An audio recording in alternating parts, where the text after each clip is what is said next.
இந்த ஸ்டோரியில் ரஜினிகாந்த் என்ற ஒரு மாபெரும் மனிதனுடைய எண்ணத்தை பற்றி நான் சொல்கிறேன். இதில் எனக்கு ரஜினியை ரொம்ப பிடிக்கிறதுக்கு காரணம் என்னன்னு கேட்டிங்கன்னா, அவருடைய ஸ்டைலு, அவருடைய ஏற்படுத்திய மாற்றம். அதாவது எல்லா ஹீரோவும் மிக ஒழுக்கமானவன், ரொம்ப அழகானவன் அப்படின்லாம் இருக்கும்போது, ரஜினி ஒரு சாதாரண மனிதனாக ஒரு பரட்ட தலையோட ஒரு வாயில் சிகரெட்டை பிடிச்சிக்கிட்டு பீடியை பிடிச்சிக்கிட்டு வந்து இந்த மக்களுக்கு நானும் உங்களை மாதிரி தான் அப்படின்னு சொன்னது மட்டும் அவருடைய சிறப்பு கிடையாதுங்க. என்னை பொறுத்தளவுக்கு அவர் தன்னை ஒரு மிகச்சிறந்த ஆன்மீகவாதியாக அவர் வந்து எல்லா இடத்துலையும் காட்டிக்குவார். ஒரு பட்டை போட்டுக்குவார். அதை பற்றி கவலையப்பட மாட்டார். எல்லாம் இறைவனுடைய செயல்னுவார்.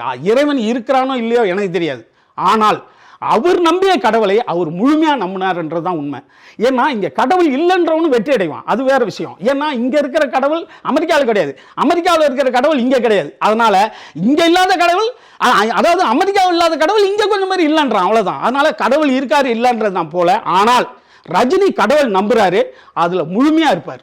அப்படி உள்ள ரஜினிக்கு 2 மகள் இருக்காங்க. அதில் 2 பேருமே என்னுடைய சகோதரிகள் தான். குறிப்பாக ஒரு நாள் வந்து சௌந்தர்யா கேட்டேன் நான், அம்மா இப்போ நாங்கள்லாம் வந்து தலைவர் ரொம்ப தூரத்துலேருந்து பார்க்குறோம், நீங்கள் உங்களுடைய தந்தை, உங்கள் தந்தைகிட்ட நீங்கள் கற்றுக்கொண்டது என்ன அப்படின்னு ஒரு நாள் கேட்டேன்.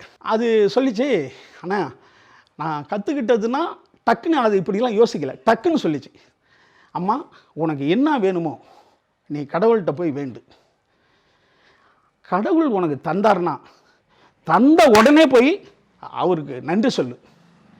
நீ வேண்டியதை அந்த கடவுள் தரலை என்றால் அவருக்கு 4 தடவை நன்றி சொல்லு. காரணம் என்னன்னா, நீ வேண்டியது கொடுத்தா உனக்கு நன்மை செய்யும்னு அர்த்தம். அந்த பொருள் நீ கேட்டதை கொடுக்குறாரு, அது உனக்கு நன்மை செய்யும். நீ வேண்டியது கிடைக்கலன்னா அது ஒரு மாபெரும் தீங்கு செய்யும். அதனால தான் கடவுள் உனக்கு கொடுக்கல, அதுக்காக 4 தடவை நன்றி சொல்லணும். இந்த விஷயம் வேணால் எங்கள் அப்பாட்ட ரொம்ப பிடிச்சது. அதனால் இது வரைக்கும் கடைபிடிக்கிறேன்.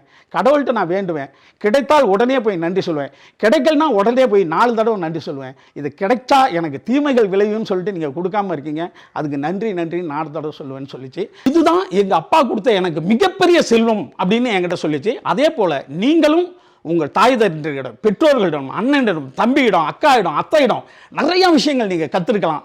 அது என்னான்னு சொல்லி நினைச்சு பாருங்க. அது சூப்பராக இருக்கும் பட்சத்தில் எல்லாத்துக்கும் சொல்லுங்கள். நன்றி, வணக்கம்.